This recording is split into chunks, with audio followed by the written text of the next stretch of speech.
They're spending taxpayers' money to gag people from the truth. If you're going to do it, you're about to have your life destroyed. They've lost everything, their finances, their families, their identities. Shut up, shut up, shut up. I didn't even know gaslighting was a thing. My wife rang me every day just to make sure I was still alive.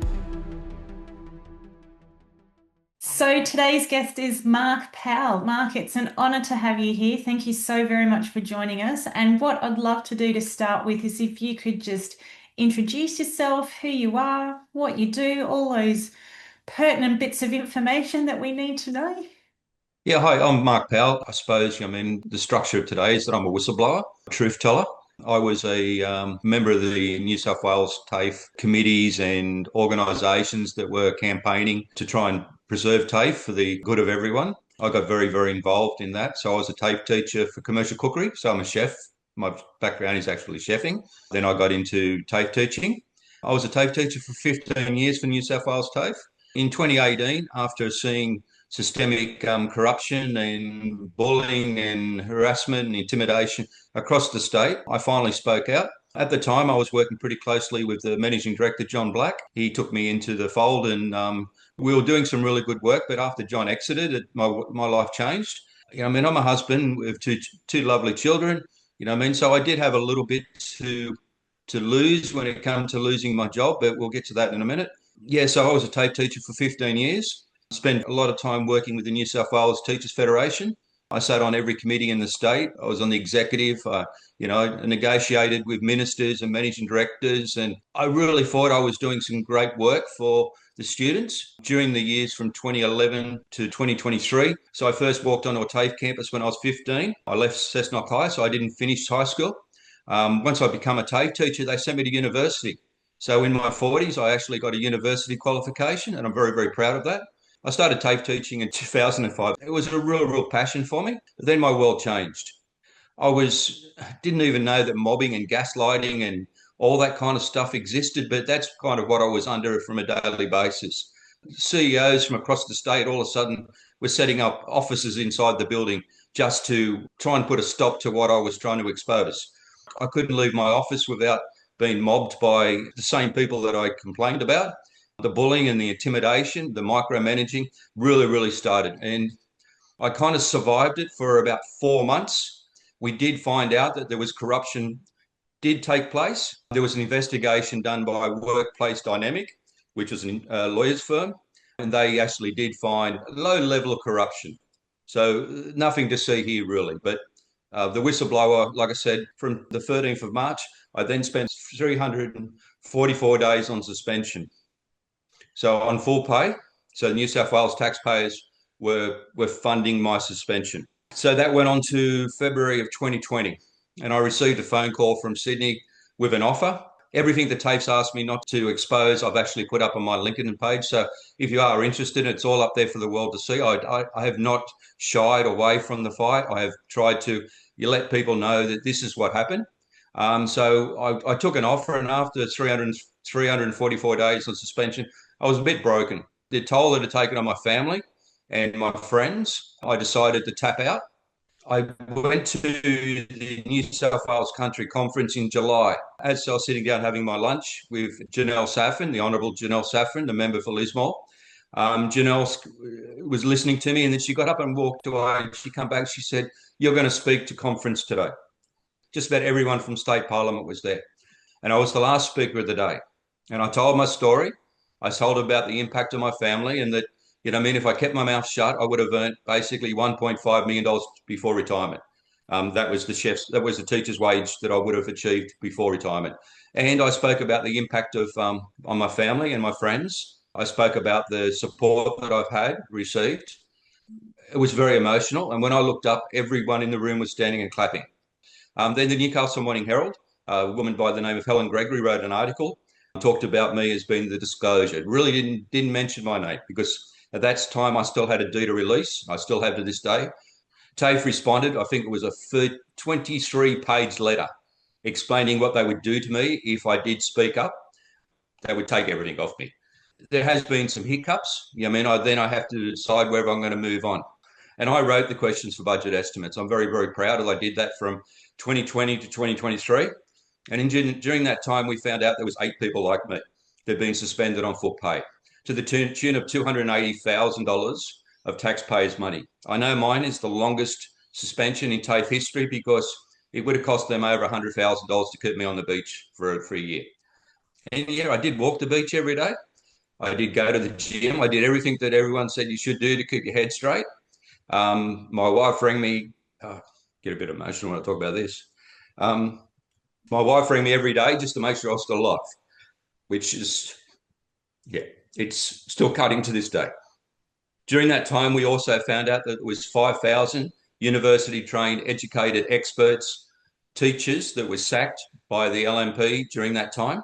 We also saw that there was there was 8,000 staff members that were sacked by TAFE at that time. And this is all during a skill shortage. I remember winding back when I was working with John Black, the managing director of TAFE, in 2017, 2018. John used to publicly say that we needed 10,000 more chefs just in New South Wales, let alone plumbers, builders, contractors, construction workers. So TAFE is also about bringing communities together. And that's kind of what we did from 2005 to 2011. Everyone went to TAFE. I taught non-trade, trade classes. I taught disability classes. I taught international students. I saw all that just go, all because somebody in Macquarie Street decided they didn't like TAFE and it was too expensive and they wanted to save money. Well, the budget of TAFE has never changed. If anything, it has increased. You know, I mean, we're talking $3 billion a year just in New South Wales when it comes to funding for TAFE. Well, that's never changed. They never stopped putting money into TAFE. But what they did, TAFE then became from a teacher-driven institution to that of a managers-driven institution, lawyers, HR departments. We saw in my time, 65 cents in every dollar was now spent on just management. And there's a question that I've been putting to the current minister, Stephen Wawan, constantly, and it's been a subject of debate for a long time. If you can imagine a teacher walking into a classroom and he's only getting 35 cents out of that $3 billion budget to deliver what we actually need in this country, training and education, adult education. Anagogy is adult education. And it is just as important to train and educate adults as it is somebody in preschool or any other from kindergarten all the way up to year 12. It is important. If anything, with the changing world, we need more skills. The changing technologies, we need more skills. So that's really been my motivation. I call it generational theft, and seeing the dumbing down of adult education, the cutting of courses, the cutting of opportunities for people with disabilities to do training, to actually get fulfillment. Some of my biggest moments as a TAFE teacher was seeing people come in with a disability and then seeing them do a course and then get a job. And that really changes lives. Let's unpack this a little bit because you've given us just That's so a big much. introduction. That's a big introduction, and thank you for Yep. sharing all of that. There's a lot in that, and it'd be great to unpack it a little bit. So, what I'd like to understand is, so you started with TAFE in 2005, about 2009, 2011, if I'm correct, that's when you started to identify there was a few issues. And then you found about the resources with students having to pay for resources was one of them. What was, and you touched on about the bullying and the intimidation and the mobbing and the gaslighting, but that was what happened to you. So I'd just love to unpack, like, what was this kind of sequence of events and what were the specifics of what were you seeing to then get you to the point where it's like, I need to speak up about this. I need to say something. We'll start with the teachers' resources. It wasn't the first time that the students' resources, it wasn't the first time that this company had been referred. Another teacher that I actually shared an office with, some teachers in our section actually we think were taking royalties from recipes and different pieces of content. The resources that and I won't name them because but the resources that were being used, and I think they're actually using another company now, the students couldn't get access to them. At the time when I made the report, it was an online resource. So students couldn't get their logins or their access to those resources until they paid for them, and it was broken up into every subject. So And we so would have to be students. clear, so just to be Yep. clear, so these resources should have been part of the resources that would have been included in their fees of what they paid to go to TAFE to do the course. We couldn't teach unless we used those resources. Yeah. Okay. So it should So have they been were part of the, compulsory. yeah. Should have been accessed by everyone. Should have Yes. been freely accessed by everyone. And from what I understand, I think it was in 2016, 17, I actually got involved in the state space when it comes to the resources. I wrote or was part of the team that wrote assessments and content for commercial cookery for the entire state of New South Wales. When I was working in that space, the head teachers there, they said, well, we use this, Mark, and we do this. And I go, that's so much better than what we did. I took it back to the Hunter Valley and we go, no, no, no, we're not doing that. We're not doing that. I mean, basically shut up and just get off, get over it. We're staying So, what we are. okay. So hang on, just on that point. So in my head, TAFE is an entity, but it Yes. sounds like it's like it's one entity, but then because you've got all your different locations and stuff, but they're not working to the same system. They're kind of doing their own thing. Is that correct in my understanding? Yeah, and there was the way that was restructured. So originally TAFE was institutes. So I think there was 10, let's say 10 institutes from memory. Hunter was one of them. Sydney was one of them. New England. So, but they all did their own thing. Everyone worked independently. When I worked on the project, the state project, it was the start of bringing together. And yet again, then they started setting up these organisations. So they broke TAFE when John Black come into the managing director of TAFE. Now, John's background was military. He ran Duntree and he was an army colonel. He came in and he realised that he was the commander of nothing. So all these institutes around the state, we call them warlords. They got their funding from Sydney and they did their own thing. And the one here in our region who run the Hunter was a guy called Phil Cox. He literally knew all the teachers' names. You'd run into him and you'd go, "Hi, Mark, how are you?" It was fantastic. But John Black come in and he decided to sack them all. The guy that I actually made the complaint about, he's still there. He's still operating exactly the same way he used to. So if you can imagine that it's happening in construction, hairdressing, and all these Everything. other directions in TAFE, it is a major problem. And what I try to explain to the current minister at TAFE, he needs to be a little bit more than a ribbon cutter. My time in TAFE, I mean, we used to call the ministers ribbon cutters, meaning you hear nothing from them. They turn up to a new thing and cut a ribbon, get the photo, and I mean, it's good for their PR. Well, New South Wales needs more than a ribbon cutter. They need somebody who's going to step up and is going to make changes. The Libs, when they got in, they were happy to make changes. Like I said, 5,000 teachers sacked, totally restructured the way TAFE worked, changed a computer system that there was nothing wrong with it. It was called Clams. Of course, we thought it was a bit clunky and stuff like that. There was nothing wrong with it. When I say computer system, it's where we entered our attendance and our results. It's all you really need. So kids can get transcripts. They bought this new system in EBS. I think they're into the second or third phase of it at the moment. They keep employing the same company that runs these computer systems. And every teaching section across the state use them. Plumbing, building, or everyone uses this system. Like I said, Prue Carr back in 2018 said there was already $500 million wasted in this system. ICAC did get involved. It was called Operation Lancer.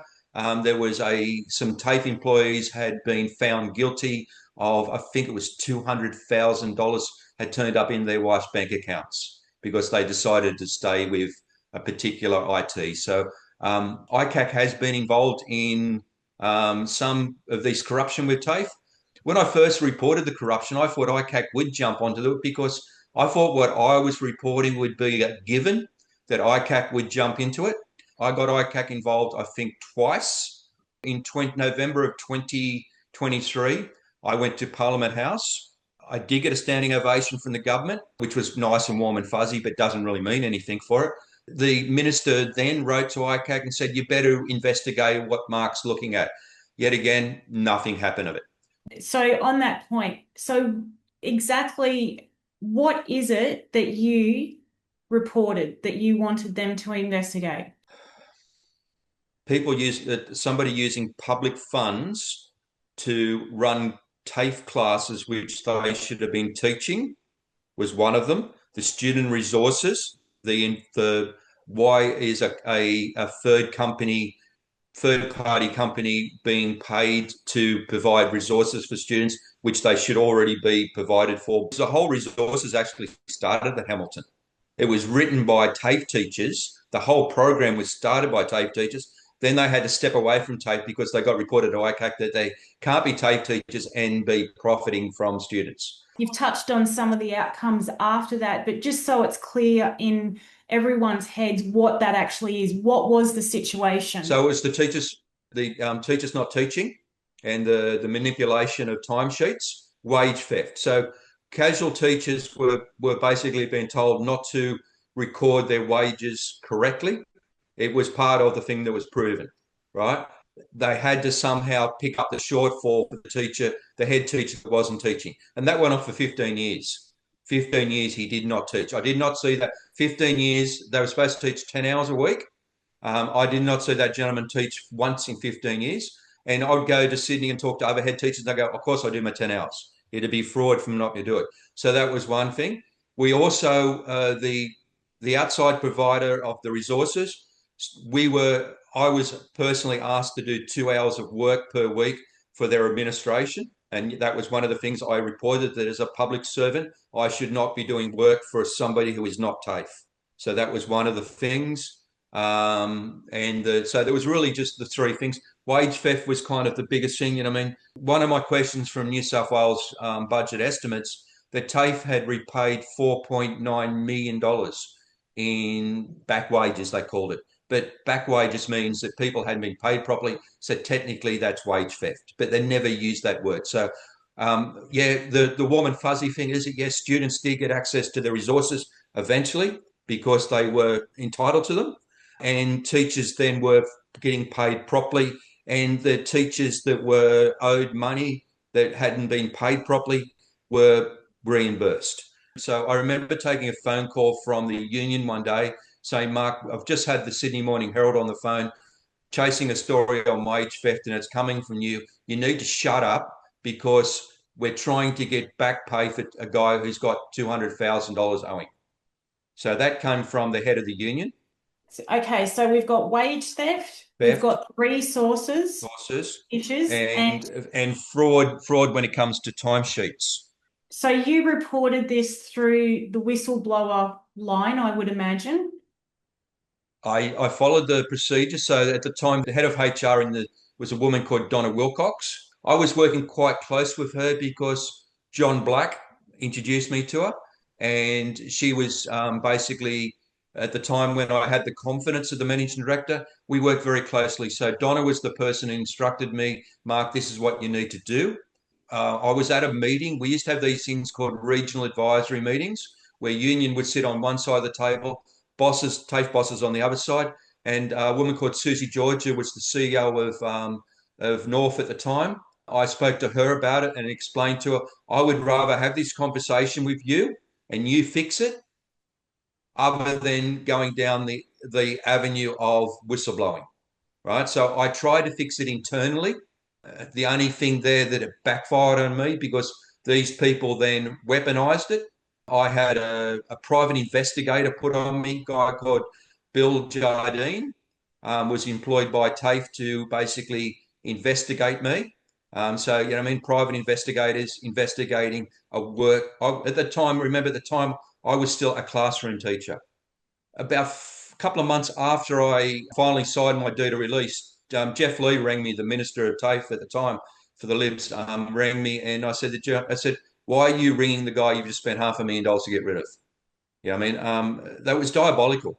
So, okay, so Jeff Black's the managing director. Then was the managing director at the time, yes. The managing director who you initially said, so he's the ex-military guy that came in, made all the changes.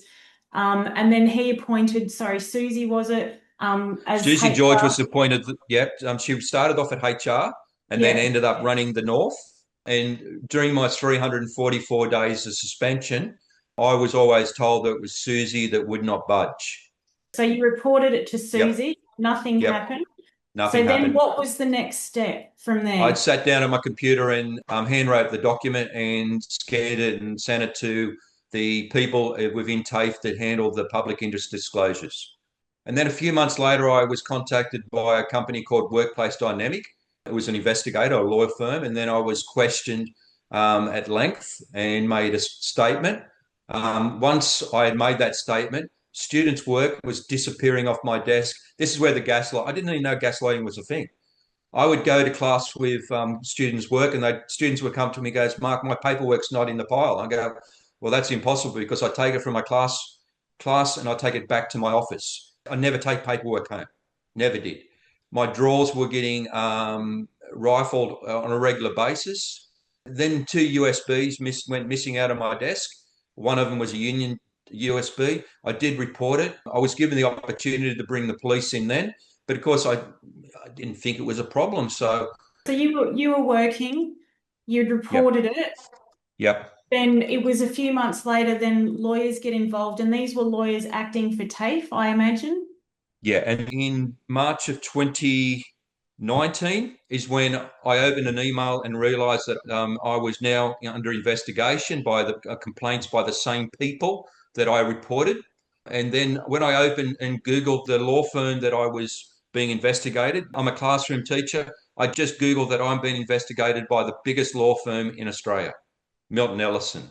I think that's how you're saying. Yeah. Minter Um, Ellison, yeah, yeah. yeah. So you got Now, a letter from Minter Ellison saying that you're now under investigation for allegations. my only crime was one day I was too busy, and so students' papers had disappeared off my desk. To meet the obligation by Training New South Wales, I needed the physical evidence of that. So I went back to that student and said, somehow your paperwork's gone missing. You're going to have to redo those assessments. At those times, those assessments were done off campus, so they could sit there with a computer and just write down what the computer said. It wasn't a knowledge quest. It was just a simple exercise of copying down and filling in a piece of paper. There was 4 assessments. I had put them into the one envelope with the fair answers. Walked upstairs and above the next floor, hand them to a teacher who was good friends with the guy who was found to be corrupt, and said, can you get the student to redo that?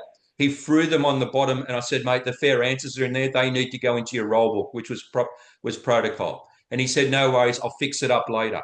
He then allowed that student to go home with the whole envelope and then said that I provided the student with the fair answers. That is what cost me my 15 years of teaching. That was the main allegation. And they would not budge on that. They said that I provided the student with a fair answers. It wasn't me. I'd actually handed them to another teacher and gave him the instructions of what he was supposed to do. He laughed it off and he said, I'll look after that later. I'll fix it up later. So you've submitted your allegations, let's say, because that's the Yep. term that we're using. So you Yep. submitted your Yep. allegations, and it was 4 months later there were counter allegations.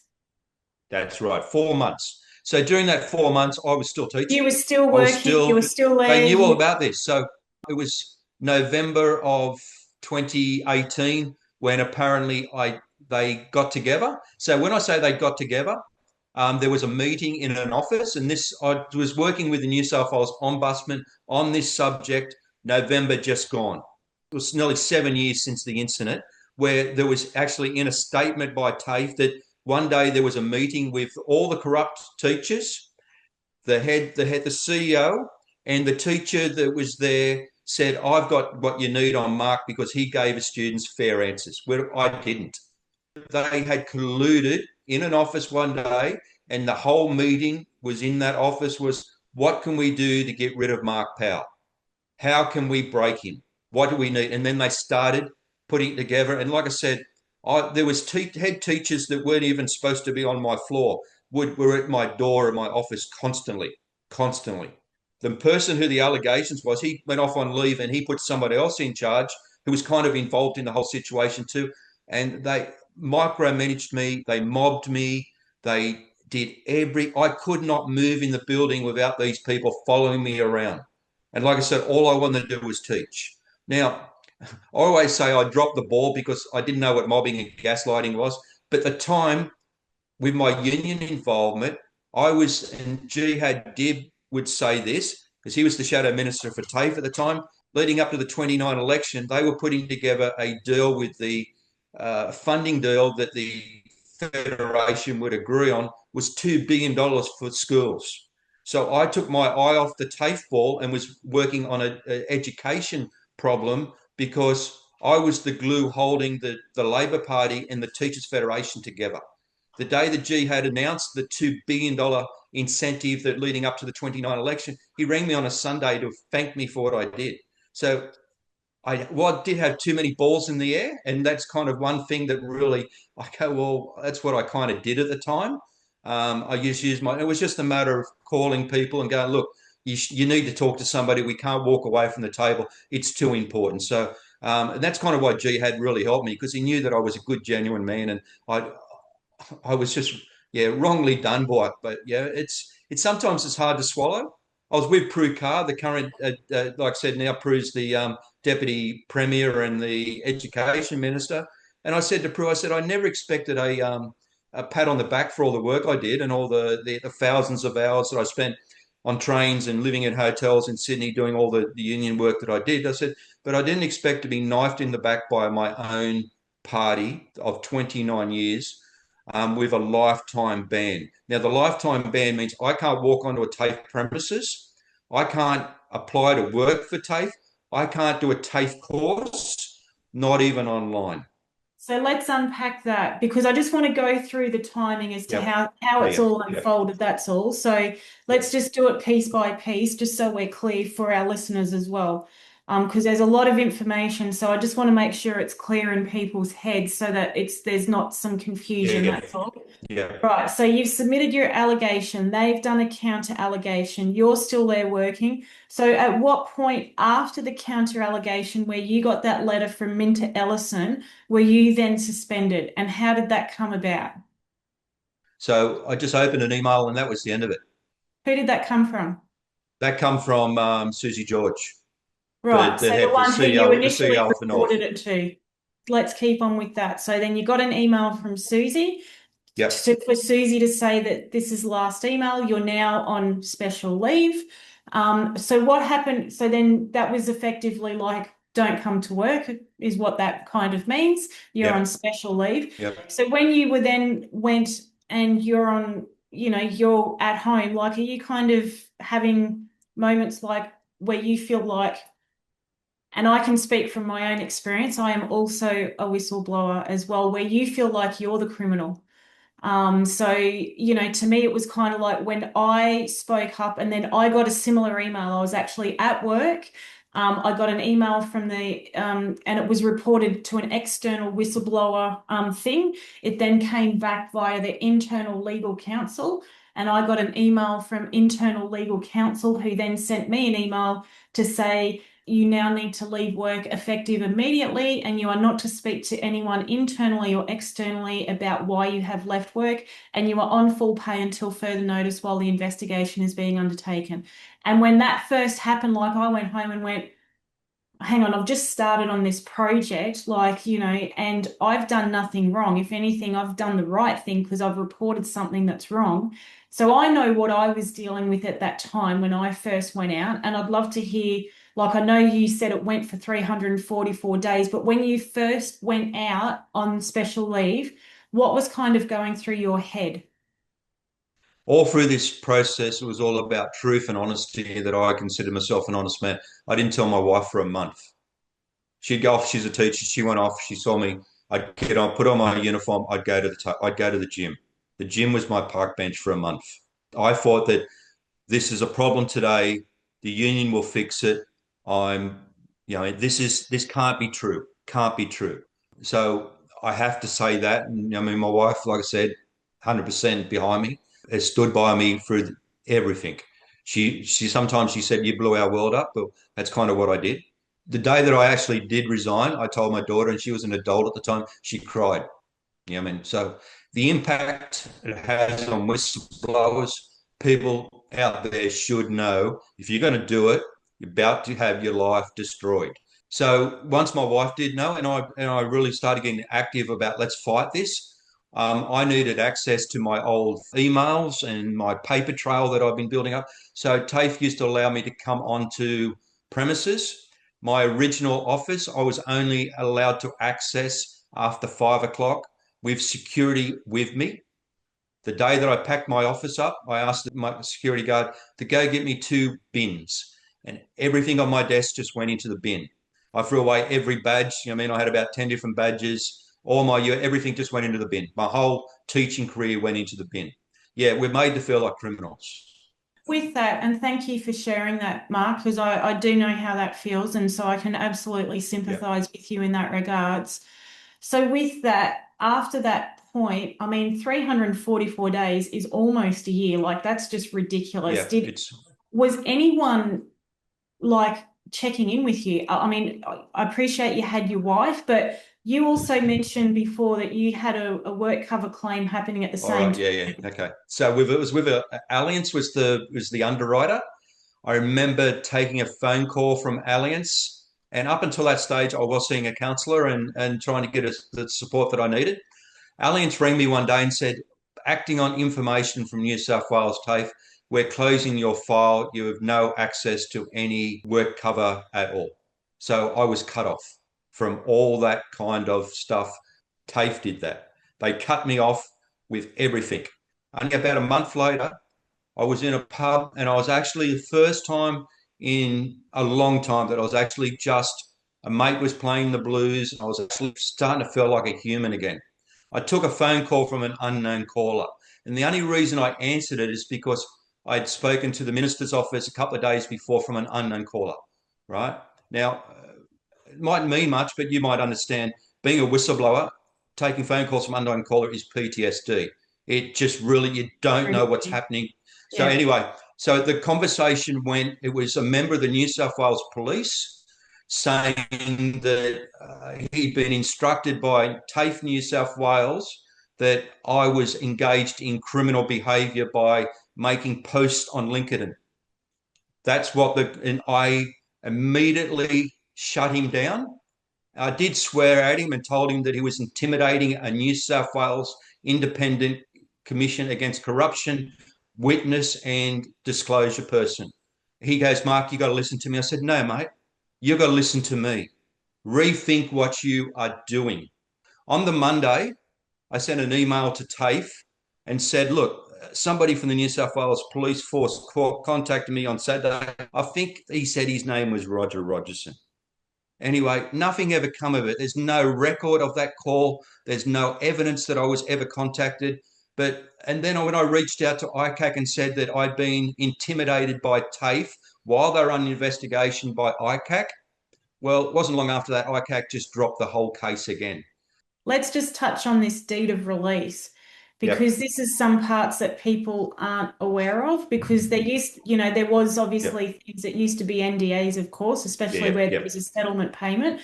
Now they call it a deed of release and they put in confidentiality clauses so that you yep, can't talk about what you got paid yep, out, of course. Because NDAs are against the law when there's criminal activities involved, so you can't yep, do that. So the deed of release was that you are now, just to confirm so it's clear, that you're being released from your employment and that yes. you're getting, I would imagine, a payout to shut you up. Yeah, big sticker over your mouth. After all that went down with ICAC and everything, I saw Daniel Munke, the Treasurer of New South Wales. During my advocacy for my pursued justice for what happened to me and to make sure it doesn't happen to someone else, I email a lot of people, still do. Daniel goes, Mark, I've read every email you sent me. And I said, mate, that's a big feat because there's a lot of emails. He says, I've read them all. He says, I want to apologise to you for what you've endured. And I said to Daniel, I said, that's all and good. I said, but I'm going to ask you one question. You're the What have Treasurer you of New done? South Wales. You control the purse strings. Will you ever finance another legal case against TAFE that TAFE may bring against me for me speaking out the way I have. And he said, Mark, that's never going to happen. So I wrote to TAFE, the guy who was responsible, the Director of Workplace Relations for New South Wales TAFE. I won't use his name. Leading up to the election, he was having Zoom meetings with me, and the conversation was, how can we bring you back to TAFE? How can we basically shut up and we'll give you a job back? Right. And that was happening after the election. Once ICAC got involved, um, it didn't happen. The day after the election, on the Sunday after the election, at 11:45 on the Sunday after the election, when the Minns government won, I received a phone call from the workplace director at New South Wales TAFE, and he said the managing director at TAFE, Stephen Brady was at the time, said he was instructed to ring me by the managing director. And I said, so my conversation went, so it's two blokes on $1 million between them.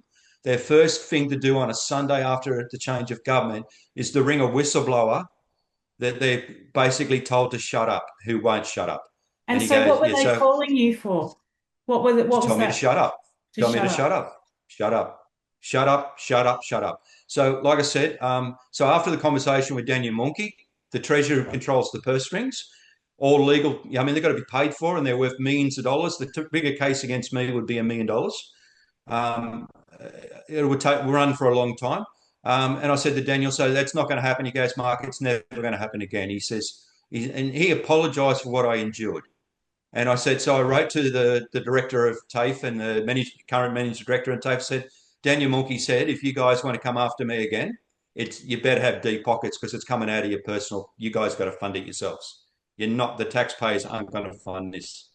As one of the questions I really pushed with budget estimates is, this is costing the taxpayers. The government, the current government's kind of also doing this. They're spending taxpayers' money to gag people from the truth. And the truth is New South Wales TAFE is still a huge problem. Nothing's changed. Nothing's changed. I get it. I totally Yeah, get it. As someone who's yeah, been there myself, I get it. Not to the yeah. extremities that you dealt with, but there were certainly many layers to it, that's for sure. So, what I'd love to understand, like as you were going through this, I appreciate you had your family, you had your barrister mate, all that kind of stuff. What, I mean, because it is actually quite mentally, emotionally, financially draining with what you're dealing with. And then there's also like from an identity perspective, like you touched on that, here you were, a very committed TAFE teacher, invested in your students and stuff, and then suddenly that's all been stripped away from you, and you're kind of like, well, who am I now if I'm not a TAFE teacher as well? So Yeah. what kind of support did you have around you to be able to get through that and be able to cope with those waves of different emotions and things that happen? My strength comes from my family and I refer to them as comrades. We use the word comrade because it's male and female. So my network is across the country. Senators, members of parliament, party members, people I've met over my 29 years as a member. The response from people on just going about their day is reaching out to me and going, Mark, you've done the right thing. I've read what you sent me. I mean, 100%. Yeah. My support and my network is really what's helped me keep going. Most people are just giving up. Well, every now and again, I do give up. I might be walking the dog and I go, well, this is kind of the end of it. Something might have happened, but I mean, then something else just pops up to pull me back into the fight. And it's generally one of my friends who have done something, who have or give me some inspiration. Rose Jackson, the Minister for Mental Health in New South Wales, she actually said to me, she said, Mark, don't give up. I mean, like, keep fighting. I mean, like the words of inspiration I get from people.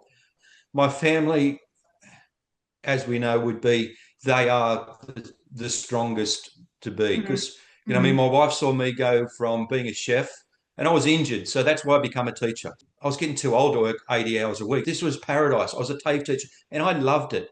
Like you said, you lose your identity.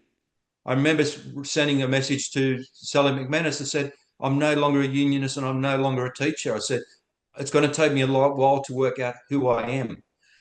Well, my daughter, who had been doing support work for the NDIS as she was doing university, she said, Dad, why didn't you give that a go? And I've been doing it now for 6 years. That's what pays my bread and butter. I'm a mm. support worker.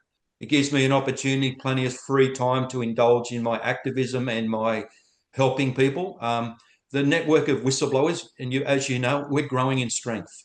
We're becoming lobbyists. We're becoming, and our words of echoing is telling people, think about what you're about to do because it is going to change your life. People are going to brand you as a criminal, going to agitator. A lot of people I speak to, their families haven't survived. They've lost everything, their finances, their families, their identities. They've lost everything. I think it was just last year, my name appeared in a English publication and I was four of the whistleblowers mentioned. One whistleblower is sitting in jail at the moment, the ADF guy, and the other two guys' lives have been changed forever. And these people have spoken up because, like me, they've seen the lack of transparency, integrity. They've seen crimes and fraud committed around them, wrongdoing. So they've decided to speak up. Mm, mm. Thank you for sharing that, and I Yep. can I can Yeah. certainly Yeah. feel that like right here with that. The Yeah. world honestly needs people like you, Mark, because the thing is that, there's a lot that people tolerate. What they're tolerating is not acceptable, and it actually causes, I mean, I actually go, it causes friction inside of them because they know it's wrong, but they're not brave enough to say something. And you absolutely are not one of those people. And I really want to acknowledge that because you've had that courage to speak up and still continue to speak up. And my wish and my hopes for you is that you're able to, and it's a process and it takes time because there is a tremendous amount of trauma involved in this. And I'm certainly not diminishing this, but my Yeah. hope Yeah. Yeah. for Yeah. you Yeah. is that you're able to one day get to a point where this is behind you and it's just been a chapter in your life. It's been a long chapter in your life, but where you're actually able to finally close that chapter and have your new identity of, being the incredible social worker that you are and whatever other things you like to do and, actually enjoy life rather than let this be this, like a chain around your feet as well that's kind of constantly there pulling on you as well. So that's my hope and prayers for you in that regards. But what I'd love to hear in closing with this is that, your story is incredible because of what you've experienced, and I really am grateful for you um, giving us the time and the opportunity to hear what you've been through. Thank you for that. But what I'd love to hear just in closing, which I ask all of our guests, is what is some words of wisdom and some advice that you would like to pass on if someone is in this situation? They may have already spoken up, they may have already been a whistleblower, and they're dealing with these consequences. What's some advice that you can give them to be able to navigate the journey that they have? Because it's not an easy journey. Believe in yourself, believe what you've done is the right thing. Being a whistleblower, yeah, the doors are going to close in front of you, your life's going to change, your identity's going to change. But on the other side of that door, there is something to walk through. I've got the opportunity now to I walk my dog, I beach. I'm kind of still working the same kind of hours I did as a TAFE teacher. So my life, I got a lot more of my life back. Mm, There's something out there for you. Build your networks. Make sure that you've got the people around you. We all need someone to prop us up. We need somebody to be there for us every mm, day. It cuts my heart that I'm not a teacher anymore. I'm currently writing a book called The Unbroken, and wherever the book ever gets published, or I keep rewriting it and keep rewriting it, there's a lot of stuff in there that I think people might sue me for, but it's all based on true facts and it's not a book of fiction. And I call it The Unbroken because I refuse to be broken. I mm, refuse to basically let this define me. Live with it, own it, be proud, move forward every correct. day. But before, if you are going through those process, reach out to people like Angela and myself who have been through the process.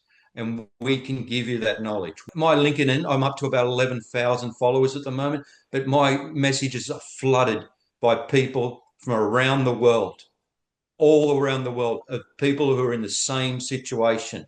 They're either going down the avenue of reporting or they've already done it and now they're living with it. And I Mm. try to help them as much as possible. Yeah, and that's what we need when we're going through it. It's just support because it's a journey that you do have to travel on your own because it's the one that you've taken on. And even though you may have family or things like that as well, and their support and they're close to the fire essentially, but it's still your journey. Like you have to travel it. And it's for Yeah, people in that situation, it's just knowing that they've got people around them who they can lean on when they do need it to be able to just yeah. sound things out. Because sometimes people just need the opportunity to talk about it, how they're feeling, what are they experiencing, all this kind of stuff, because then it can help them get it out of their system as well. Because that's the big thing is not holding it in, it's actually getting it out. And you do that by talking to other people around you. So, It helps me being part of the network that we're building. It really yeah. does. I always say, and yet again, it's un-Australian not to be able to stop people from speaking up, telling the truth. I was raised by my grandfather, who was raised from another generation. Truth and honesty is everything. A man or a person only has their word at the end of the Mhm. day. It doesn't matter how much things or money you've got. If you don't Mm. have your word and people can't trust you, you've Well, really got nothing. exactly. And Yeah, that's yeah, it comes back to your character, doesn't it? Your word is your it character, and your does. character is what Yep, defines you. So yep. awesome. Well, Mark, thank you so much for sharing your story. I'm super grateful that you've given us the time and personally from my heart to yours, I am sorry for what you've been through and the impact that has had on you personally and your family. And I just want you to know that I'm certainly always here to support as an ally and I really stuff as appreciate it. well. Yep. And thank you for just being able to talk about what you've been through and all the incredible work that you're doing to help other people in this situation as well. So, thank you so very much for your time. Thanks for the opportunity. And like I said before, it's been great. And yeah, I hope that this helps. If it helps one person, that's why I said to my wife goes, "Why do you do this now?" I said, "Well, if it helps one person, I Correct. feel that it hasn't been for nothing." Hasn't been wasted. Exactly. Yeah. Lovely. Thank you so much, Right. Mark.